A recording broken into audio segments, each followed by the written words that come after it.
seguridad en las carreteras.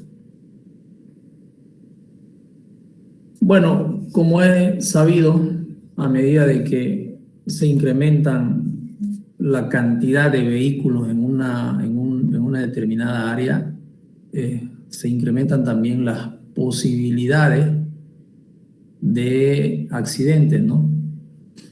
Entonces, hay que ir tomando ya medidas de seguridad para ir evitando que se repitan los diferentes fenómenos, ¿no?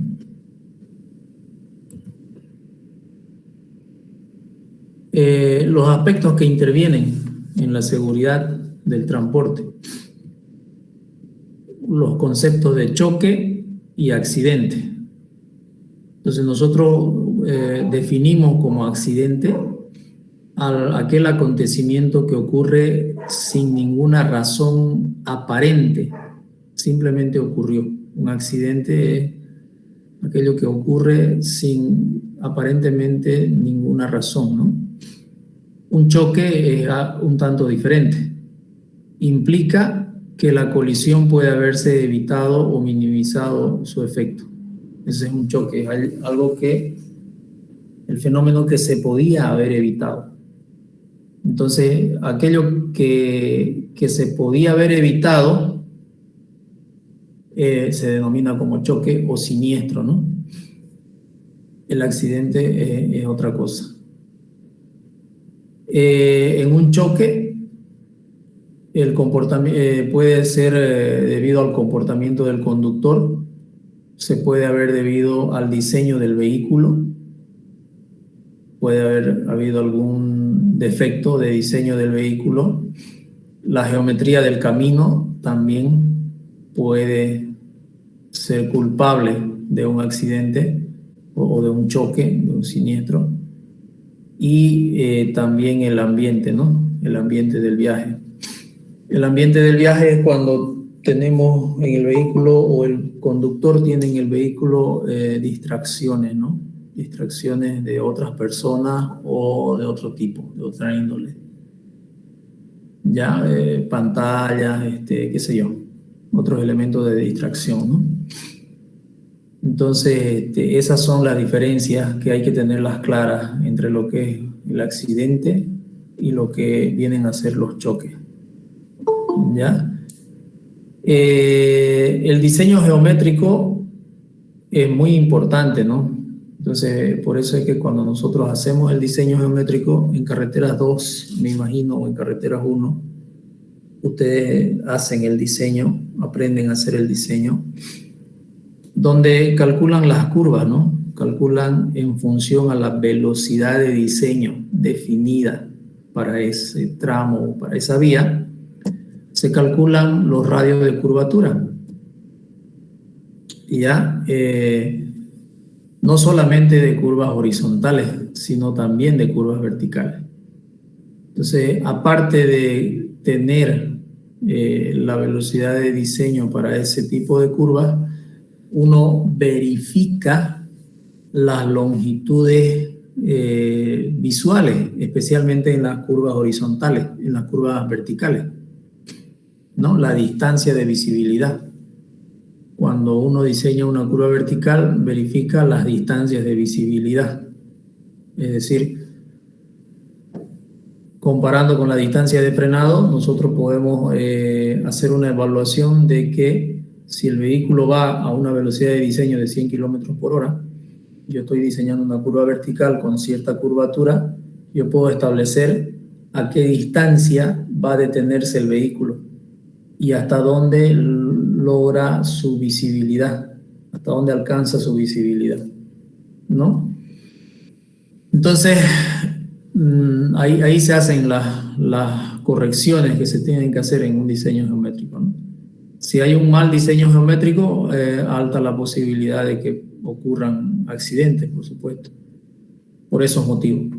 Entonces, ahí en algunos casos se corrige el diseño geométrico y en otros casos se implementan señalizaciones horizontales y verticales, algunos metros antes se ponen las señalizaciones y también en el mismo lugar, si son horizontales, para indicar de que en esa zona hay ciertas restricciones adicionales a las que normalmente tiene el camino. Ya, entonces en algunos tramos cuando uno va conduciendo no es solamente conducir, ¿no? Tiene que ir mirando las señalizaciones horizontales y verticales. Y en algunos sectores nosotros vemos una señalización que dice velocidad máxima 40 kilómetros por hora. De pronto, ¿no? Vas a unos 80 o a 100 kilómetros por hora y de pronto ves un letrero que dice velocidad máxima 40 kilómetros por hora. Y bueno, hay que reducir la velocidad de alguna manera, porque si se ocurren los accidentes con una velocidad fuera de la especificada en la vía, ya no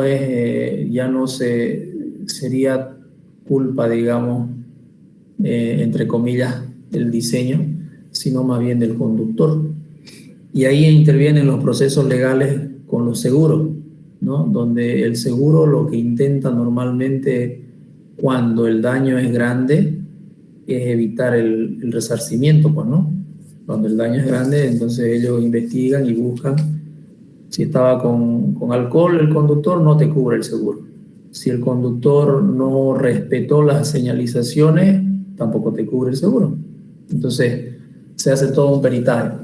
Ahora, si son gastos menores y el seguro no es muy riguroso, no se hace mucho problema, entonces omite esas situaciones. Pero lo normal tendría que ser así, ¿no? Entonces esas situaciones hay que tenerlas en consideración. La causa del siniestro en el transporte. En todos los casos surgen estas preguntas. ¿Qué secuencia de eventos o circunstancias contribuyen a la ocurrencia del accidente? Es decir, muchas veces en determinados puntos de una vía o de una calle o de una avenida ocurren accidentes periódicamente en el mismo lugar. Entonces, cuando ya uno identifica como controlador del tráfico y transporte, identifica que en ese punto hay 3 recurrentes accidentes en ese, o choques en esa misma zona, ya entonces ellos alertan y empiezan a investigar cuáles son los eventos, ¿no? ¿Cuáles son los eventos que inducen a que se produzcan estos accidentes o choques? Y la segunda pregunta es, ¿cuáles son sus consecuencias? Es decir, ¿son graves los accidentes, digamos? ¿No? Si son graves, se repite dos o tres veces, ya hay que tomar medidas urgentes, ¿no? Para verificar los aspectos que vimos acá. ¿Será el comportamiento del conductor? ¿Será el diseño del vehículo? ¿Será la geometría del camino? ¿O será que los conductores están viajando con muchos elementos distractivos dentro del vehículo, ¿no? Entonces empieza la investigación y luego ya empiezan a regularse lo que se vaya a identificar. Hay de todo en este tipo de situaciones. Inclusive son elementos de potencial posibilidad de accidente. Las vallas publicitarias ubicadas en lugares un poco delicados, se podría decir.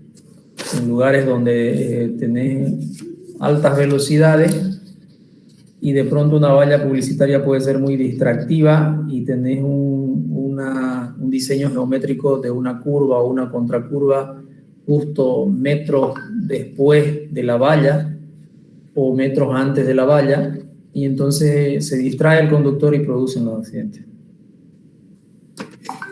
Habían accidentes en el segundo anillo Canal Isuto, frecuentemente. No eran accidentes digamos, de alto impacto. No eran accidentes donde las consecuencias eran graves, pero eran choques, eran choques así, topetones y choques de vehículos. No eran fuertes. Hace unos 15, 20 años atrás. Y no había nada en la vía, segundo anillo y canal Isuto. Entonces no se apreciaba algo raro, ¿no? Pero después se dieron cuenta cuando hicieron las investigaciones del por qué había tanto choque, estamos hablando de unos 3, 4 choques al mes en ese lugar, en ese mismo lugar. Y en ciertas horas, no era en cualquier horario, era un horario que se repetía. Resulta que ahí, en esa esquina, en el Colegio La Salle, en plena esquina, había unas canchas como que de tenis, justo ahí, que todavía están ahí, los han destruido un poco, pero hay algunas ahí. No sé si era específicamente de tenis, porque son pequeñas. Las canchas de tenis son un poquito más grandes. Son pavimentadas y tienen unas vallas de protección de la pelota, ¿no? Para que no... Y resulta de que en ciertas horas iban mujeres a jugar ahí. Y entonces estaban jugando con traje deportivo, ¿no? Y los conductores se distraían y se chocaban en esa zona. Entonces habían encontrado ese fenómeno. Yo les decía, hay de todo en este tipo de accidentes que los investigadores deben llegar a descubrir, entre comillas, los motivos y tomar las acciones, ¿no? Las medidas. Entonces ya después de eso, la alcaldía intervino y les dijo que, bueno, o eliminaban esas canchas o respetaban los 5 metros de línea de verja. Es decir, 5 metros de línea municipal tú no puedes construir en tu propiedad, ¿no es cierto? Tienes que dejar como área verde. Y esas canchas están al ras del pavimento. No cumplían ese requerimiento. Y ahí las anularon, las cancelaron, digamos, las clausuraron las canchas, ya no se usan más esas canchas. Pero siguen ahí construidas algunas. Es posible elaborar una lista general de las categorías de circunstancias que podrían influir en la ocurrencia de los choques. Si se identifica los factores, entonces podríamos modificar y mejorar el sistema de transporte. Y eso es lo que se hace, ¿no? Se elabora una lista de todos los posibles motivos de los choques que se dan recurrentemente, ¿no? En un futuro, la reducción o la eliminación de los factores que causan los choques será posible contar con un sistema de transporte más seguro. Efectos que intervienen en los siniestros de transporte. Falta de atención en el camino, ¿no? Los accidentes, las acciones del conductor o de los operadores, esa falta de atención en el camino. Al no ceder el paso, la violación de los reglamentos de tránsito, ¿no? Ese es uno de los factores que más se repite, que es el mayor motivo, es la falta de atención del conductor. El conductor normalmente se distrae. Y los accidentes pueden ser fatales, ¿no? Fatales en 1 segundo, 2 segundos. No solamente con la vida humana, sino también con las pérdidas materiales, ¿no? En el centro de la ciudad hay situaciones que se dan de alto impacto. Entonces, no necesariamente tenés que ir a una velocidad de 100 o 200 kilómetros por hora para tener un daño significativo en tu vehículo o en tu persona, ¿no? Si tú vas sin cinturón de seguridad yendo a 40 kilómetros por hora, podés tener consecuencias de impacto en tu salud, ¿no? Yendo a 40 kilómetros por hora, si te distraes y el vehículo de adelante se detiene de pleno, digamos, por alguna situación que atravesó en su camino y se detiene, ahí va a depender de la masa del vehículo. Si la masa de tu vehículo es 2 o 3 veces menor a la masa del vehículo que tenés enfrente, estás en serio problema, porque estás impactando con una masa menor sobre una masa mayor. Cuando ustedes han llevado física 1 en la materia de choque, ahí se calcula, ¿no?, las velocidades después del choque, antes del choque, y también se calcula el impacto, ¿no?, que va a tener. Entonces, con ese impacto, tú puedes estimar la magnitud del daño que puede tener, o sea, cuál de los dos vehículos se daña más. Si la masa de tu vehículo es mayor, 2 o 3 veces mayor a la masa del vehículo que está delante tuyo, entonces el fregado va a ser el de adelante, ¿no? Tú lo chocas, el otro se paró de repente por algún motivo, y tú lo chocas y el de adelante va a sufrir un daño bastante fuerte, no solo el vehículo, sino también el conductor. ¿Ya? Entonces, esas situaciones hay que tenerlas en cuenta. Resulta de que un golpe, imagínense ustedes, un golpe puede terminar con tu vida, no en ese rato. Un golpe, hay investigaciones que indican de que los golpes que uno tiene y no le da importancia muchas veces terminan con la muerte en 1 año, 2 años, 3 años, porque se producen coágulos en tu organismo debido al golpe. Se daña esa parte de tu organismo, esa piel, ese órgano, esa carne, y se produce como un coágulo. Y dice que el cuerpo, a manera de protegerlo, lo encapsula, pero una vez que lo encapsula, esa cuestión de ahí se pudre, se descompone, porque está encapsulada por tu organismo, porque tu organismo lo trata de eliminar y está encapsulada. Se descompone, se pudre, y eso termina siendo cáncer. Entonces, y aparece el cáncer, ¿no? El cáncer es una cosa, y una vez que es cáncer, eso empieza a irse por otros lados, ¿no?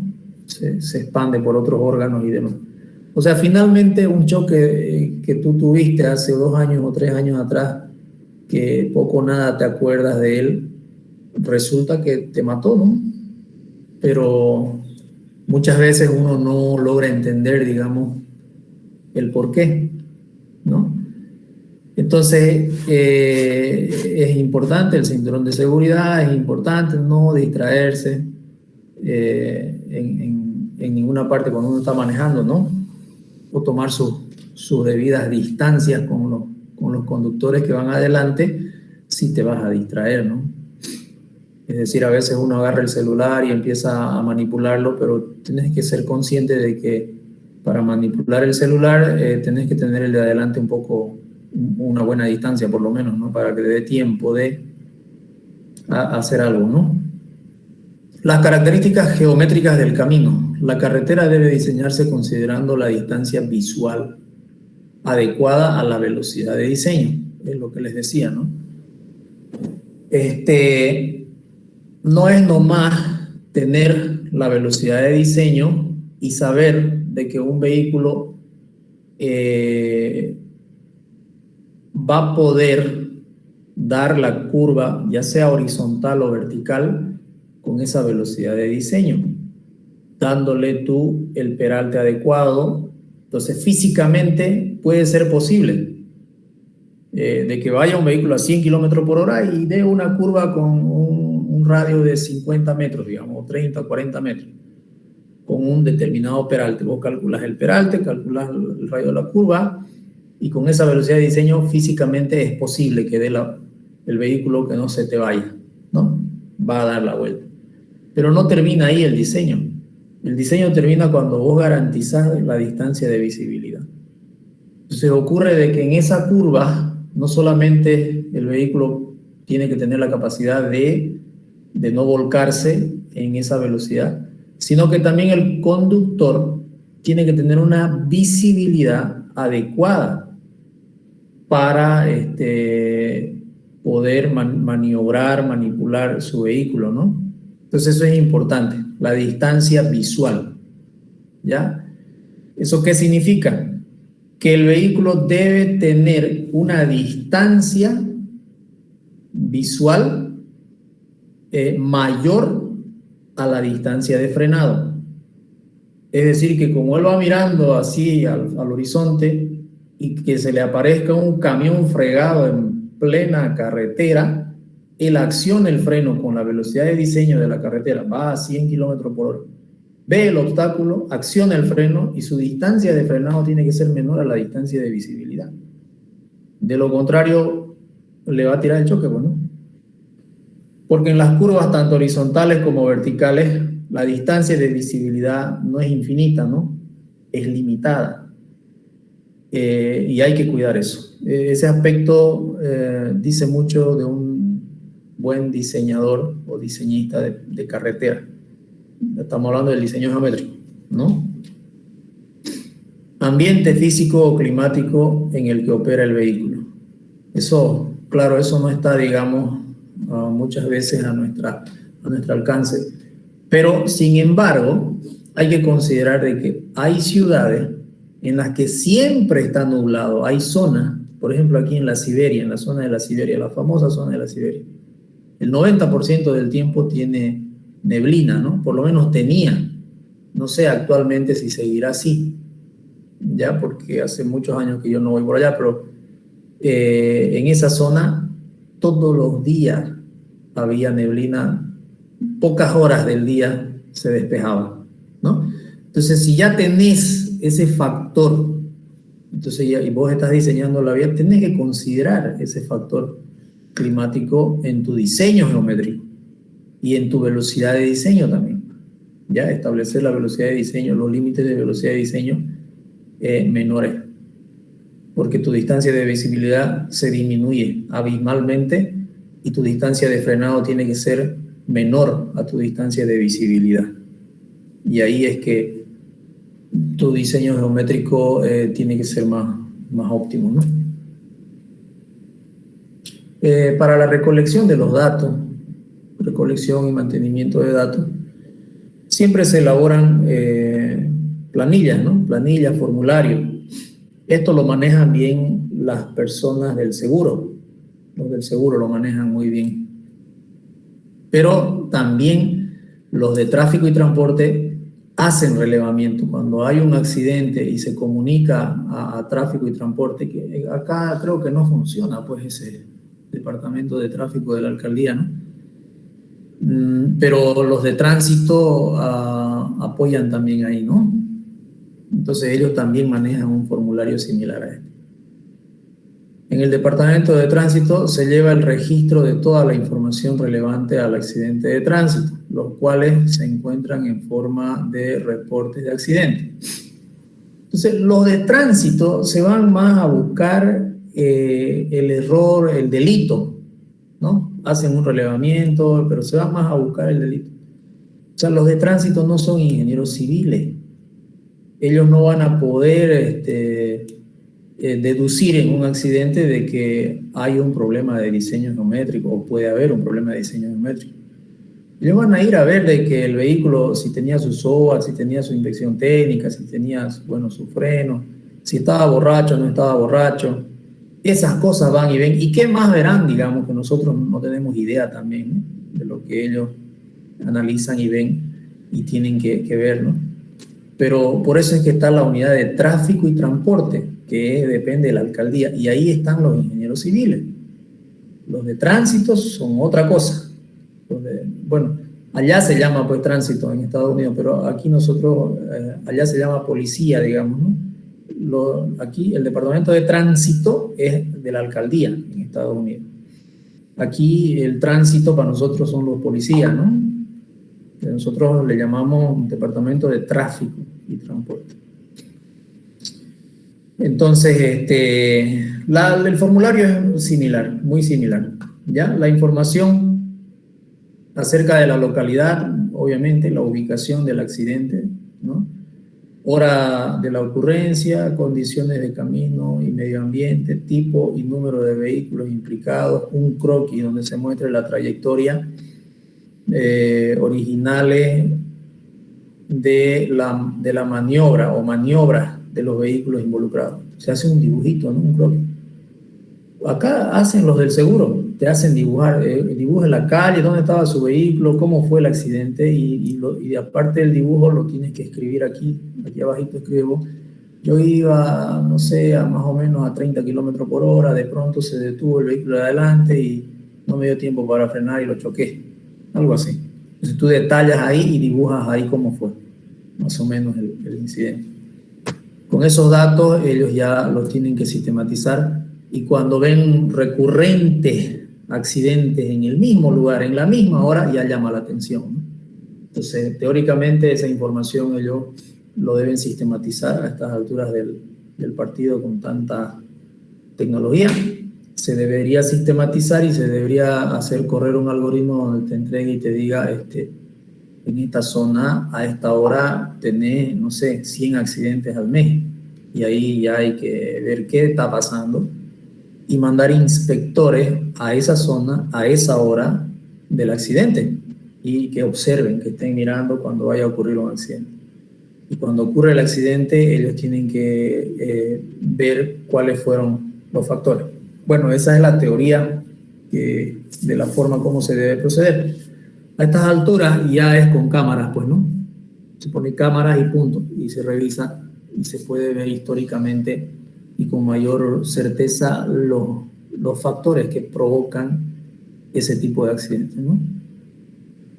Las mejoras en la seguridad de la carretera a nivel de proceso, ¿no? Proceso 1, recolección y mantenimiento de los datos. Ese es el primer paso, pues, ¿no? Recolectar los datos del incidente. Proceso 2, identificación de las localidades y elementos peligrosos. Proceso 3, realización de estudios de ingeniería. Ya con esos datos del proceso 1 y proceso 2 hay que hacer un estudio de ingeniería, hacer una evaluación. El proceso 4, establecer las prioridades del proyecto. El proceso 5 tendría que ser proceso 1 en la parte de componente de implementación. Todo esto de acá arriba, hasta el proceso 4, son los componentes de planificación. Aquí es relevación y planificación, ¿no? Relevación de la información y la planificación de lo que cómo se va a manejar la situación. En los componentes de implementación es ¿qué vamos a implementar? Hacemos una programación, un cronograma, incluso un presupuesto para mejorar la seguridad vial, ¿no? Ese es el componente de implementación y cómo lo vamos a implementar. Y el componente de evaluación ya viene a ser qué pasó con lo que implementamos, ¿no? Hacemos un seguimiento, hacemos la implementación de lo que tengamos que implementar ahí y después de eso evaluamos cierto periodo de tiempo para ver ¿resultó? ¿No resultó? ¿Qué pasó con eso, no? En el ejemplo que yo les daba, parece gracioso, pero sí ocurría en el segundo anillo y Canal Isuto. Dejaron de existir los accidentes cuando se clausuraron esas canchas de tenis, ¿no? Entonces, es una distracción para el conductor, varones y mujeres, digamos, ¿no? Cualquier elemento de valla o incluso los mismos delincuentes que paran en ciertos lugares, los pitilleros, estos son puntos, son focos de distracción a la conducción de tu vehículo. Porque tú llegas y te llama la atención ese pandillero que de repente te va a robar y empiezas a cerrar tus vidrios, a asegurar tu puerta, qué sé yo. Ya tomas atención a otras cosas y dejas de atender lo que estás haciendo, ¿no? Y ahí puede provocarse un accidente, ¿no? Porque hubo un tiempo acá en Santa Cruz que te abrían las puertas y te sacaban lo que pillaban, ¿no? Los delincuentes. Entonces te abrían las 4 puertas y vos no sabías qué puerta atender, ¿no? Entonces uno ve en la rotonda a un delincuente y lo primero que hace es asegurar sus puertas y verificar si sus vidrios están cerrados y todo, ¿no? Y eso ya es un punto de distracción para el conductor. Alcance y recuperación de los datos de accidente. Se emplean 2 técnicas para el almacenamiento de los datos de colisiones. El archivo manual y el uso de computadora. Bueno, la tendencia ahorita ya es hacerlo todo en computadora, ¿no? La tendencia ya el archivo manual, ya casi decir, ¿sabes qué? Vamos a implementar un proyecto para archivar manualmente, ya eso es obsoleto realmente, ¿no? No se debe ya ni de motivar a esa situación porque primero que implica mayor recurso humano, ¿no? Ese archivo y mayor recurso económico, gasto económico en todo sentido, de espacio, de folder, de muebles y demás cosas, que te implica un costo, ¿no? Entonces ya no, ese tema de manualmente, hasta en poblaciones menores, ya no se debe utilizar, porque un software es muchísimo más barato. Y el espacio que te ocupa, o sea, nada que ver comparado con un archivo manual, ¿no? Sin embargo, la bibliografía la está publicando así, digamos, ¿no? Como archivo manual, mantiene esto, ¿no? Y estos parámetros, ¿no? Es adecuado para áreas en las que el número total de colisiones por año es mayor a 500. ¿Ya? ¿Ya?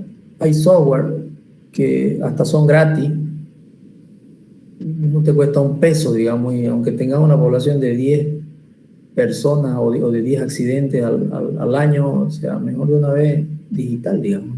No hay para qué archivar manual. Esa tiene que ser la tendencia, ¿no? O sea, no sé qué, algo tiene que pasar porque es mucho el tema de papel, mucho recurso en papel.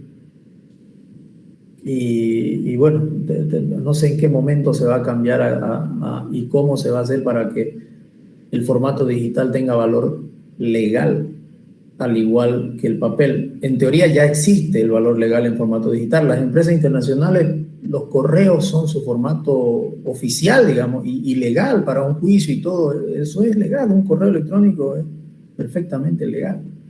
Te pueden meter a la cárcel por un correo electrónico, ¿no? Pero en nuestro medio local todavía no hemos asimilado esa situación. Seguimos en la oficina de ingeniería civil, hay una cantidad de papeles que uno se la pasa firmando, creo, más del 30% del tiempo, firme, digamos, ¿no? Papeles de todo tipo. Eso ya no debería existir, digamos. Ya no debería haber eso. Es agobiante eso, ¿no? Estos diagramas presentan información ilustrada acerca de las colisiones en las localidades determinadas. Se emplean diferentes símbolos para representar distintos tipos de maniobras y de accidentes, así como la gravedad del suceso. Bueno, esta es una intersección, como se ve ahí, la calle, ¿no? Y ahí con las flechitas y algunos símbolos que se van definiendo en la misma planilla, se van definiendo, para poder interpretar cómo fue el choque, ¿no? Cómo fue, el vehículo iba de este a oeste, un vehículo, el otro venía del norte a sur, entonces se hace como un croquis del acontecimiento, ¿no? Del impacto, del choque que hubo. Análisis de las colisiones. Las razones para analizar los datos de tránsito son identificar los patrones que pueden existir, determinar las causas probables respecto a los conductores, las carreteras y los vehículos, desarrollar contramedidas que reduzcan la tasa y la severidad de los accidentes. Estas determinan como base en los datos de exposición, como volumen de tránsito y longitud de la sección del camino, etcétera, etcétera, ¿no? Las más comunes son tasa por miles de vehículos que entran, tasa por 100 millones de millas de vehículos de viaje. Bueno, son relaciones que ya uno va sacando de acuerdo a su respectiva realidad, ¿no? Tasa por millones de vehículos. El número de accidentes por millones de vehículos que entran a la localidad analizada durante el periodo de estudio. Entonces, la tasa por millones de vehículos es igual al número de siniestro, que es el valor de A, el número de siniestro por tipo que ocurren en un año en esa localidad. ¿Ya? Multiplicado por 1.000.000 y dividido entre el tránsito diario promedio en el lugar del incidente por 365. Entonces aquí hay un pequeño ejemplito también, donde es directamente la aplicación de la fórmula, ¿no? Nosotros necesitamos dos datos: el número de siniestro en esa localidad, en ese sector, y el tránsito diario promedio. Entonces, como ustedes han visto en todas estas presentaciones que hemos hecho, o sea, lo más importante son los aforos. Si no tenemos aforo, estamos pateando oxígeno. No podemos hacer nada. No podemos hacer absolutamente nada, y eso hasta ahora no lo logran manejar nuestros expertos de la alcaldía en tema de tráfico y transporte. Y ya ha pasado mucho tiempo desde que tuvimos unas 2 reuniones con ellos, y lo primero que se les dijo fue: ustedes tienen que tener datos de aforo, ustedes tienen que tener diario todos sus datos de aforo. Entonces con eso se pueden hacer muchas cosas. Sin eso no hacemos nada, ¿no? Entonces este es otro: tasa por cada 100 millones de millas de vehículos. El número de accidentes por cada 100 millones de millas de vehículos. TMB, ¿ya? Es igual al número de siniestro, el valor de A, que es el mismo que en la anterior ecuación, ¿no? El número de siniestro por un determinado periodo, multiplicado por 1.000 millones y dividido entre las millas de vehículos de viaje durante el periodo dado. Millas de vehículos de viaje durante el periodo dado. Acá nosotros tenemos que entender de que estas ecuaciones, bueno, son americanas y están trabajadas en millas, ¿ya? Entonces no en kilómetros, están trabajadas en millas. Este valor numérico es 1.000 millones porque vamos a meter en millas. Si metiéramos en kilómetros, este valor numérico sería diferente, ¿ya? Entonces estas ecuaciones que tenemos en este libro de Gerber son en millas. Todas sus ecuaciones son en millas, ¿ya? No hay kilómetros por hora, son millas por hora, millas por vehículo, etc. Patrones de los siniestros, análisis del valor esperado, término matemático que se emplea para identificar las localidades que presentan ocurrencia de accidentes con características no comunes. Debe emplearse solo para comparar sitios con carácter similares, ya que los análisis no consideran los niveles de exposición. Análisis en grupo implica la identificación de una característica particular a partir de los datos de colisión obtenidos en el sitio. Identificar cualquier ocurrencia anormal de un tipo específico de siniestro en comparación con otros en el sitio. Son los patrones de los siniestros, ¿no? Entonces, esto se va a ir dando de acuerdo a la ciudad y a la realidad de cada punto, ¿no? Análisis de valor específico. Se considera que la localidad con valores mayores que el valor esperado representan al tipo específico del siniestro.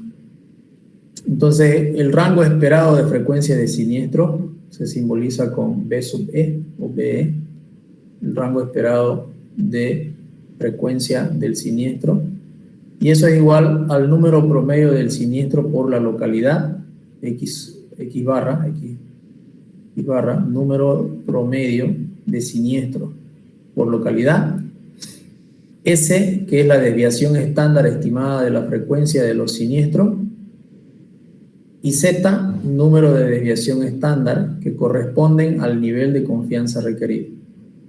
Otra vez caemos en en esta situación donde para poder nosotros calcular el rango esperado de frecuencia de siniestro, necesitamos información estadística, necesitamos aforos, relevamiento de información. Entonces, esos formularios que habíamos visto que se van registrando, los tendríamos que utilizar para este caso, ¿no? Porque necesitamos el número promedio de siniestros por localidad. ¿Y cómo voy a calcular eso? ¿No? La única forma es revisando la base de datos y mirando cuántos accidentes hubieron y sacar el promedio en esa localidad, ¿no? Es la única. No hay otra. Entonces, es una lucha, es una tarea que las autoridades deben entender que se tiene que hacer, pero no lo entienden porque es un trabajo que no tiene resultados a corto plazo. Es decir, no voy a poner mis aforadores hoy día y en 2 o 3 meses voy a tener resultados para poder implementar soluciones. Imposible. Tengo que poner los aforadores, ya sea en una inversión con cámara, pero también con personal humano para que opere esas cámaras, para que haga la estadística, para que registre los datos, ¿no? Tiene que registrarlos los datos y almacenarlos, ordenarlos y almacenarlos, para que de aquí a 2 años, haciendo eso todos los días y todas las noches, en 2 años, ya podamos tener una base estadística confiable. Y a partir de ahí, recién ir los expertos a utilizar esos datos para solucionar problemas, ¿no? Para plantear soluciones, implementar soluciones. Aquí estamos al revés. O sea, no tenemos estadística, no tenemos datos, pero ya le metemos un puente, ya le metemos un desvío, ya le metemos un semáforo, ya le metemos una ojiva, no sé qué, no sé cuánto, y no sabemos si eso está solucionando el problema o lo está trasladando aguas arriba o aguas abajo. Porque muchas de las implementaciones que se han hecho, que se hacen, trasladan el problema, solucionan ese lugar que lo mandan a otro lado. Y en algunos otros casos no solucionan nada y se hacen las inversiones, ¿no? Entonces ahí hay un gran problema que las autoridades en algún momento tienen que comprender, que el almacenamiento de información es fundamental para una planificación adecuada. Y nuevamente les digo, lo que es difícil es que ellos entiendan eso, porque lo que ellos quieren es mostrar que están haciendo algo, y eso no se ve, pues. O sea, es algo que vos lo haces y nadie lo ve. Y como ellos son políticos, si la gente no ve, es decir, no lo van a reelegir, ¿no? Ese parece que fuera su temor. Ellos quieren mostrar que hacen algo, y al final en esta situación no se ve en ese momento. Se va a ver quizás para la siguiente autoridad, ¿no? Métodos para reducir los datos de siniestro. El resumen será útil para determinar el patrón de accidentes en un sitio. Hay 5 formas para reducir y clasificar los datos. Resumen por tipo. Constituye la identificación del patrón de siniestros en un sitio, con base en los tipos específicos de accidente. Por el extremo, bueno, estos son algunas ideas, ¿no? Es decir, nuestra planilla debe decir, digamos, ¿no? Debe orientar cómo fue el accidente, ¿no? Fue por la parte de atrás del vehículo, fue en un ángulo recto, volteando a la izquierda, contra un objeto fijo. Este es solamente un ejemplo, ¿no? Entonces, ahí cada experto tendría que poner sus referencias para poder digitalizar, ordenar sus datos, su información, ¿no? Dependiendo al sitio y a los elementos del contorno del lugar, a las costumbres incluso del lugar, ¿no? Resumen según la gravedad. Incluye el listado de los siniestros que ocurren en un sitio bajo uno de 3 tipos de gravedad: fallecimiento, lesiones y daños materiales. Entonces, estos son resúmenes de todos los reportes que se han tenido, ¿no? Entonces uno tiene el resumen. Es fácil identificar de esa manera si nosotros lo clasificamos bien, los siniestros, ¿no? Siniestro con fallecimiento. Entonces escribimos en el programa ahí siniestro con fallecimiento y me va a mostrar, digamos, todos los siniestros que se han registrado en esa localidad donde hubieron fallecidos, y no así el conjunto universo, digamos, ¿no? Los siniestros con lesiones, los siniestros sin daños personales, sino solo con daños materiales, y ahí podemos dividir todavía en más, ¿no? Daños materiales leves, daños materiales medianos y daños materiales totales, digamos, ¿no? Donde el vehículo no sirvió para nada, y podemos identificar y darnos cuenta la gravedad del siniestro en esa zona, en esos puntos. Resumen por circunstancias que contribuyeron. Factor humano también es otro resumen que hay que hacer en las planillas de registro en un sistema ya, porque en la planilla que uno va al campo a relevar los datos tiene que estar todo.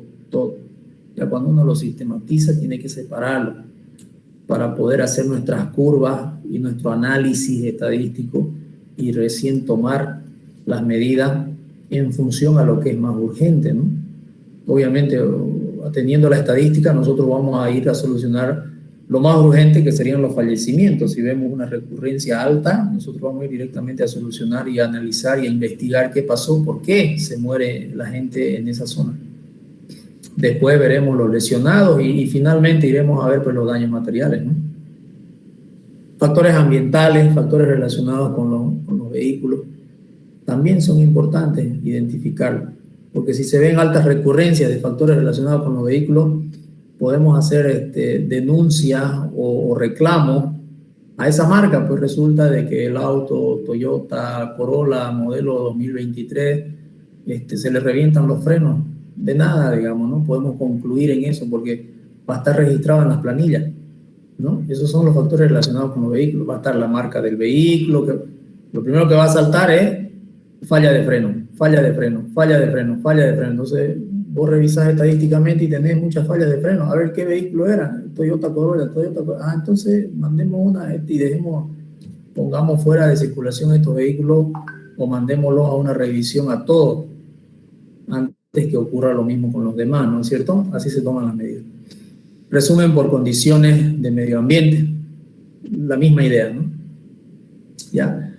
Tipifica los siniestros con base a las condiciones de medio ambiente al momento de su ocurrencia. Categoría, condiciones de iluminación, condiciones de superficie, el camino. Entonces ahí es importante entender y prevenir el famoso hidroplaneo, ¿no?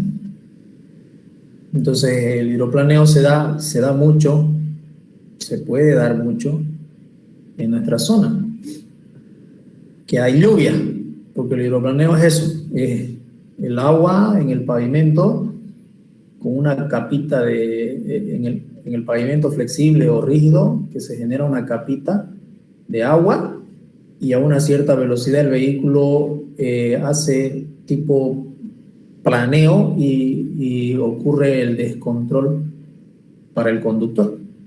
Y el vehículo es como si estuviera en una patineta, como si estuviera encima de, no sé, de grasa, digamos, ¿no? Como que se resbala y no te responde nada, y ahí están los accidentes, ¿no? Entonces, ahí llama la atención el tema de la superficie del camino. Entonces, si uno ve en la planilla los reportes de que hay culpabilidad o hay sospechas de que la superficie del camino no está adecuada para ciertas condiciones climáticas, se reporta y se revisa, porque hay ensayos de laboratorio para verificar también la rugosidad de la superficie de las vías. Entonces no tiene que ser liso totalmente, tiene que tener una cierta rugosidad, ¿no? Entonces se verifica y ya se tomarán las medidas correctivas que correspondan, ¿no? Resumen por periodo de tiempo. Clasifica todos los siniestros para diferentes periodos de tiempo para identificar si la tasa de siniestro es significativamente mayor durante un periodo específico de tiempo. Es lo que les decía, hay siniestros que se dan, no sé, de 10 a 12 de la noche, de 10 a 12 de la noche, siempre de 10 a 12 de la noche, hay algo de 10 a 12 de la noche, pues porque hay algo por ahí, digamos, ¿no? Hay algún elemento que se instala de 10 a 12 de la noche y provoca accidente, ¿no? Eso es de una hora, un día, un determinado mes también, ¿no? Y ahí se ve, o sea, siempre se da en carnaval, entonces para carnaval salen las prohibiciones, prohibido circular en esta vía, prohibido esto, prohibido el otro, para evitar precisamente los accidentes, ¿no? A pesar de que hay las prohibiciones, hay también personas que no cumplen las prohibiciones y obviamente van a haber accidentes, pero si no hay la prohibición, o sea, sería mucho mayor la tasa de accidentes, pues, ¿no? Entonces, eso. Determinación de las causas de siniestro.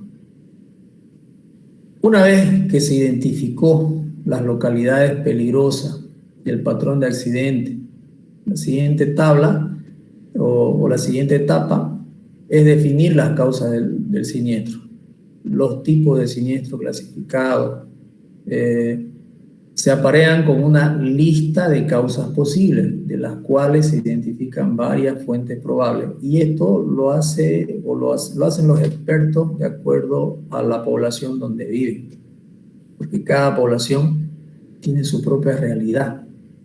Entonces esta planilla tiene que elaborarse de manera particular, ¿no? Algunas cosas serán iguales, otras cosas incrementarán, ¿no? Algunas situaciones incrementarán dependiendo de la zona que se esté realizando el estudio, ¿no? Identificación de localidades y de elementos peligrosos. Las localidades peligrosas son sitios en los que la frecuencia de accidentes calculada con base en los mismos datos de exposición es mayor que el valor esperado para otras localidades o condiciones semejantes.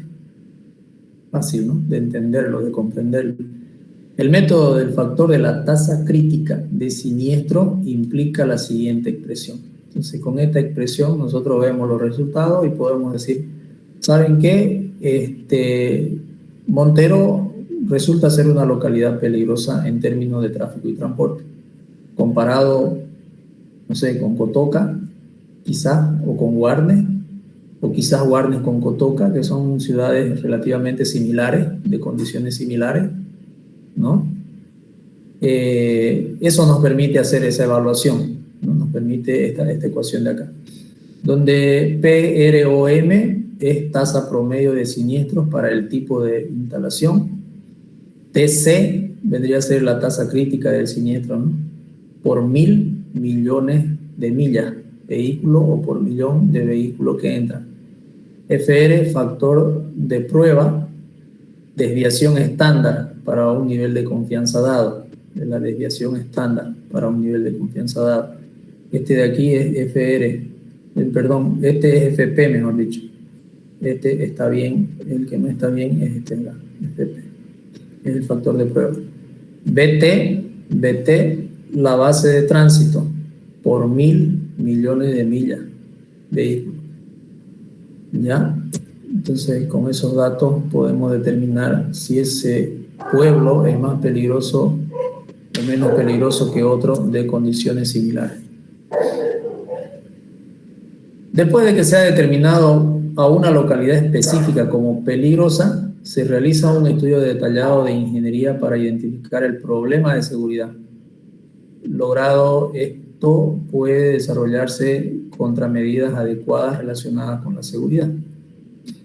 La primera tarea en este subproceso es un estudio a profundidad de los datos de colisiones obtenidos en el sitio peligroso. Entonces, este proceso que hemos detallado no es solamente, digamos, para una ciudad, sino también para diferentes barrios, sectores, zonas, ¿no? Entonces nosotros podemos, teniendo la información, podríamos analizar diferentes zonas de la ciudad y tener estos valores y en una curva o en una tabla poder identificar cuál es el más alto. Y entonces decir, estas zonas son peligrosas, hablando en términos de tráfico y transporte, y tratar de solucionar, quizás no precisamente las más peligrosas, pero sí las que sean más alcanzables de solucionar rápidamente, ¿no? Normalmente es mejor primero solucionar lo que se va a lograr solucionar, lo que tienes los recursos para solucionarlo de manera inmediata, y después ir avanzando con los demás. Y no tratar de solucionar lo que no tenés los recursos, porque no vas a hacer nada, ¿no? La lista depurada se utiliza para determinar qué datos serán necesarios para identificar las deficiencias de seguridad en el sitio de estudio. Después de identificar las necesidades de los datos, se revisan los registros existentes para determinar los datos requeridos que tengamos disponibles. Debe tenerse cuidado de verificar que todos los datos existentes sean vigentes y estén realizados en el momento para el cual se está realizando el estudio. Ese es un problema que nosotros lo tenemos muy complicado, porque muchas veces hacemos el estudio con datos, digamos, actuales, pero la solución viene de aquí a 5 años. ¿Y de qué sirve? Ya no sirve, porque ya la situación es diferente, ¿no? Ya el problema es diferente. Probablemente ya se haya solucionado el problema en el tiempo, o probablemente ya los recursos que me están llegando de aquí a 5 años ya no me sirven, pues, para solucionar el problema que tenía. Ya mi problema ya es diferente, ya es distinto. Ese es un tema complicado para los países tercermundistas, que ocurre en cosas pequeñas, digamos, en cosas insignificativas. Peor con la entidad pública.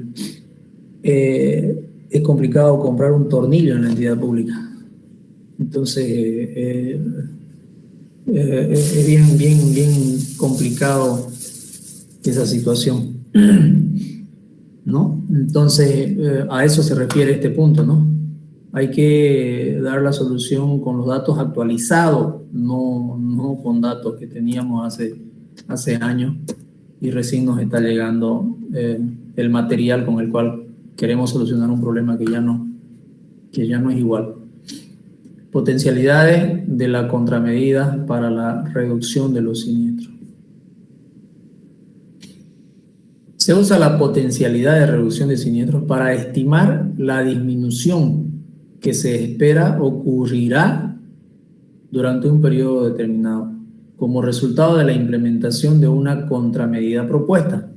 Esta estimación se puede emplear para desarrollar una evaluación económica de contramedidas alternas. Para determinar la reducción de los siniestros por la implementación de una contramedida específica, se usa la siguiente ecuación. Con esta ecuacióncita podemos nosotros tomar esa medida, tener ese parámetro de decir cuán sustantivo fue implementar esa solución.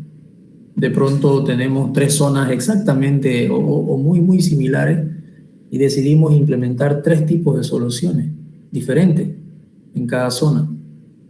Porque un problema no tiene solo una solución, ¿no? Un problema normalmente tiene varias soluciones, unas más eficientes que otras.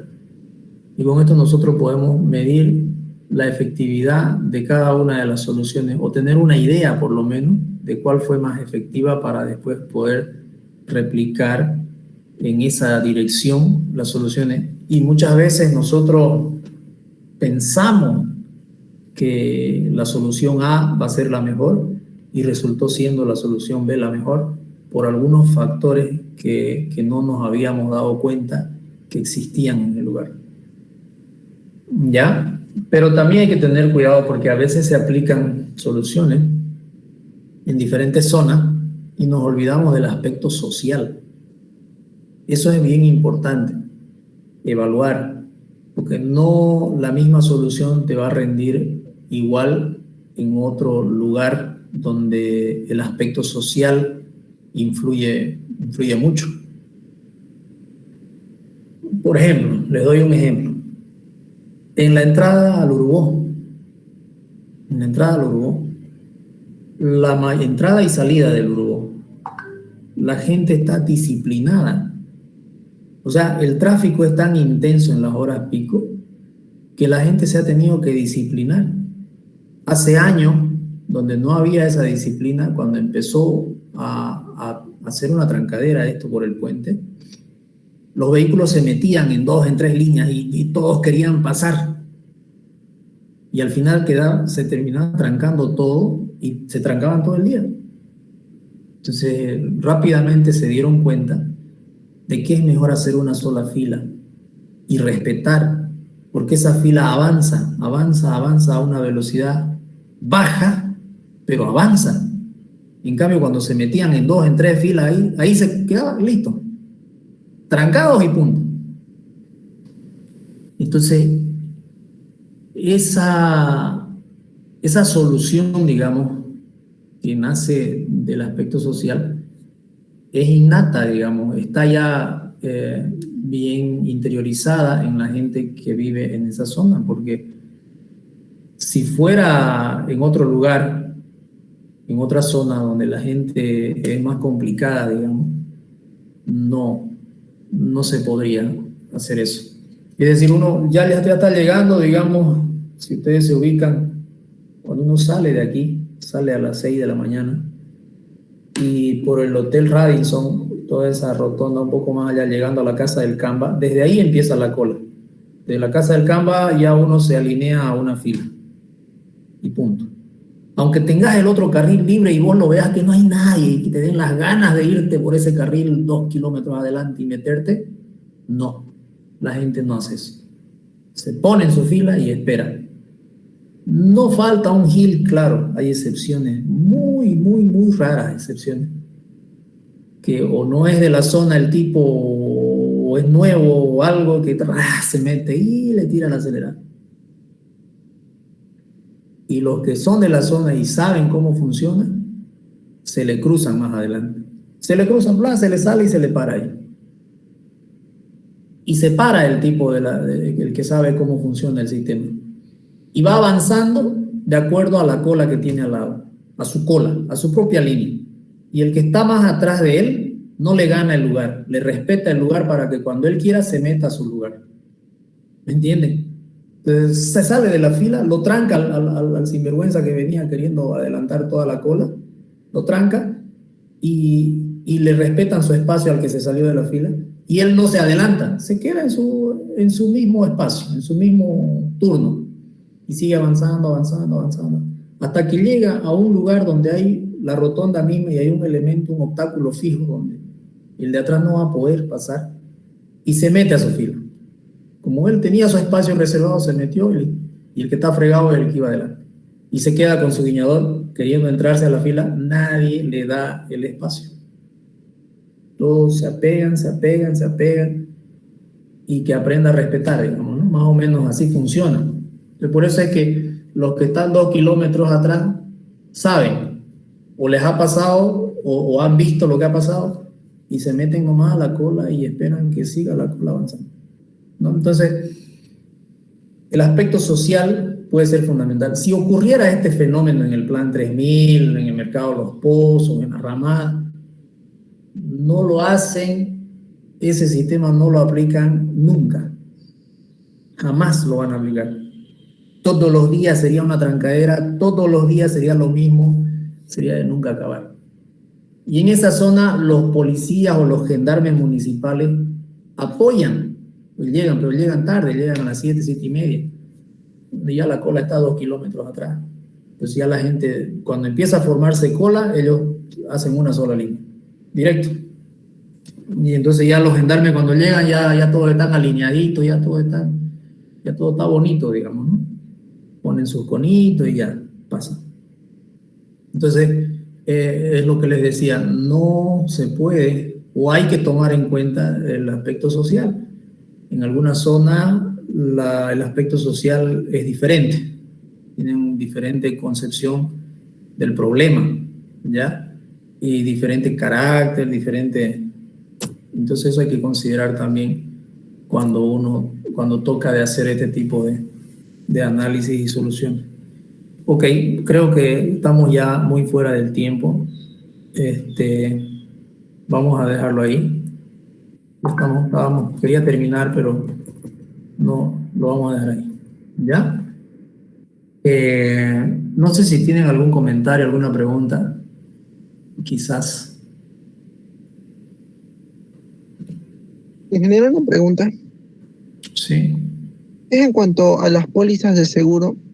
Más o menos, ¿cuánto es el tiempo que tardan una vez hecho el peritaje de hacer el, el desembolso del dinero para cubrir los gastos?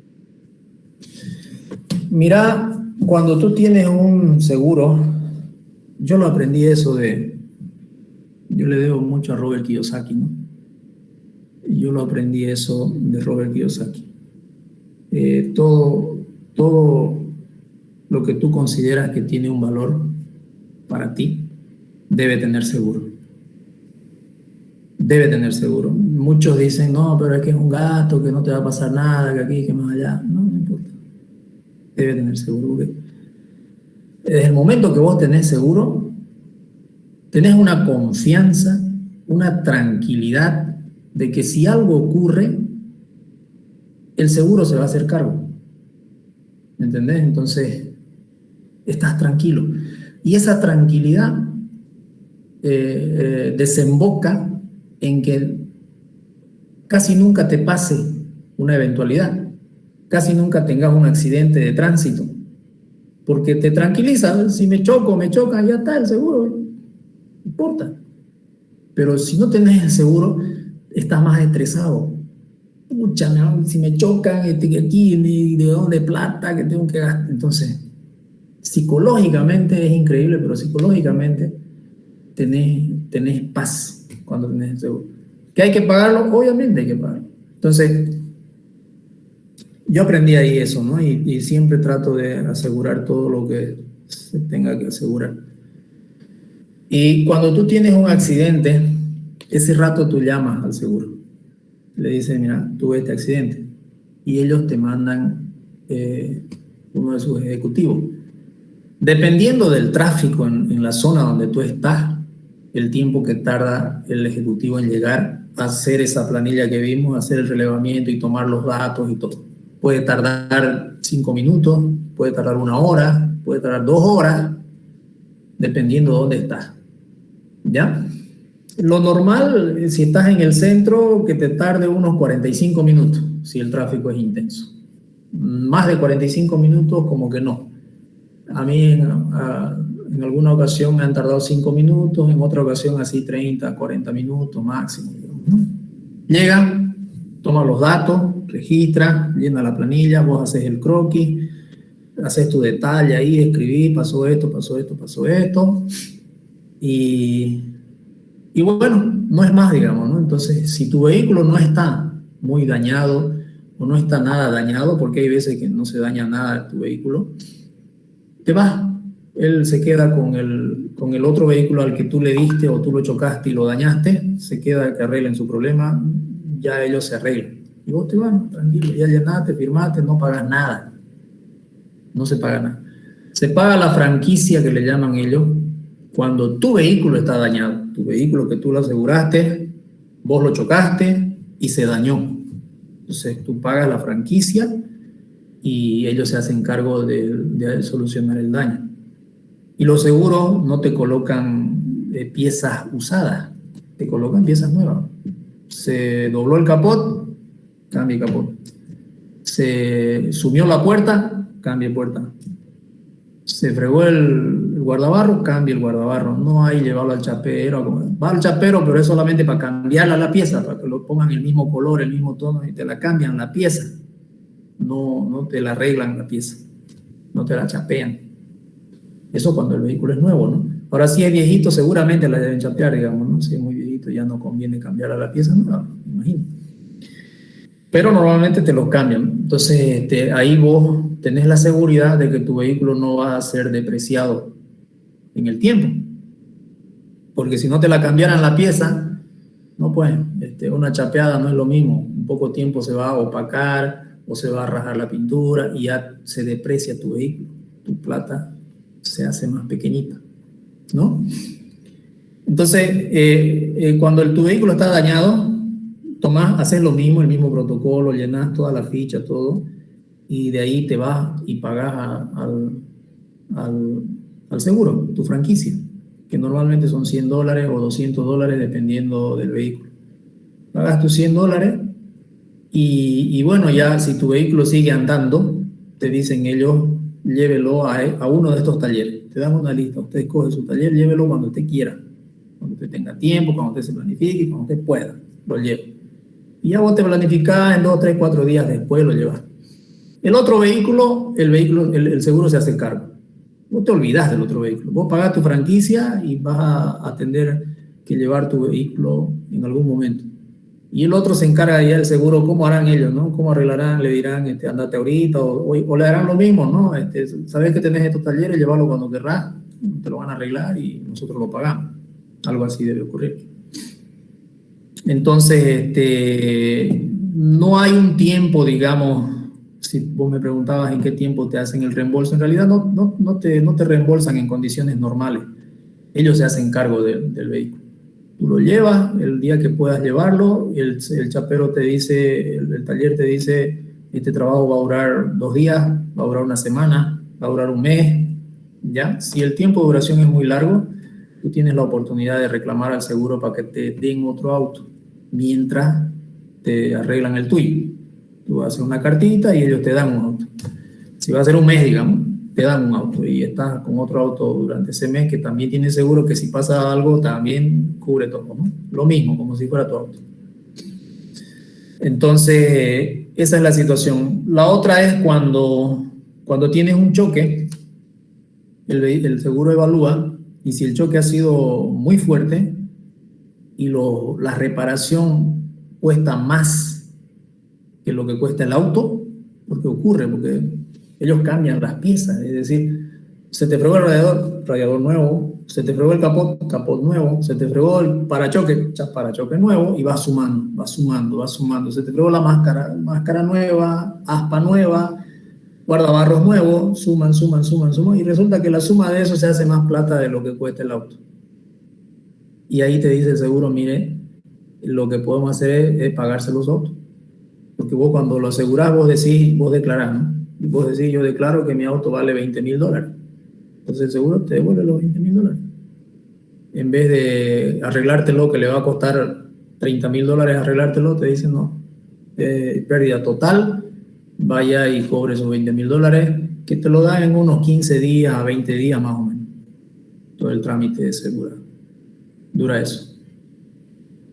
Entonces, a mí me pasó una vez eso. Mi esposa tuvo un accidente y en el centro, en el segundo anillo. Entonces sumaron los datos y era más que el vehículo y dijeron, bueno, hay 2 opciones, le devolvemos su dinero de lo que costaba el auto, o me dijeron, le damos el 60% de ese monto, que en esa época era lo que costaba,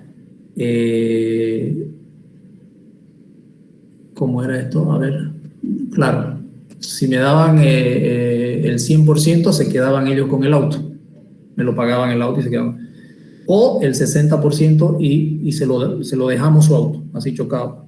Ahí está su auto, le damos el 60% de lo que cuesta para que usted haga arreglar. Entonces esas eran las 2 opciones que me dieron esa vez.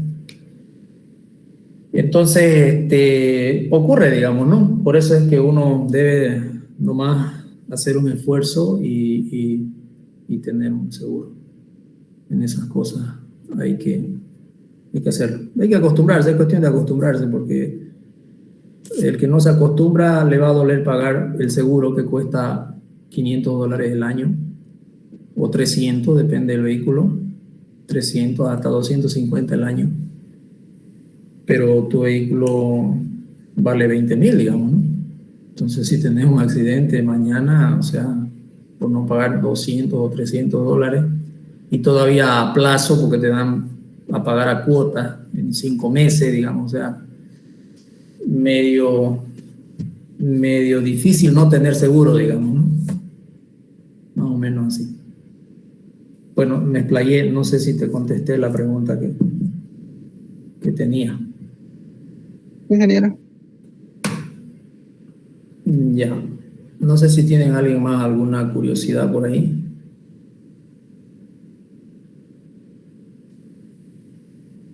Ok. Bueno, si no hay más preguntas, ahí vamos a quedar, jóvenes. Nos vemos el día martes, ¿listo? Que tengan buen fin de semana. Cuídense. Hasta luego, ingeniero. Hasta luego. Hasta luego, ingeniero. Hasta luego.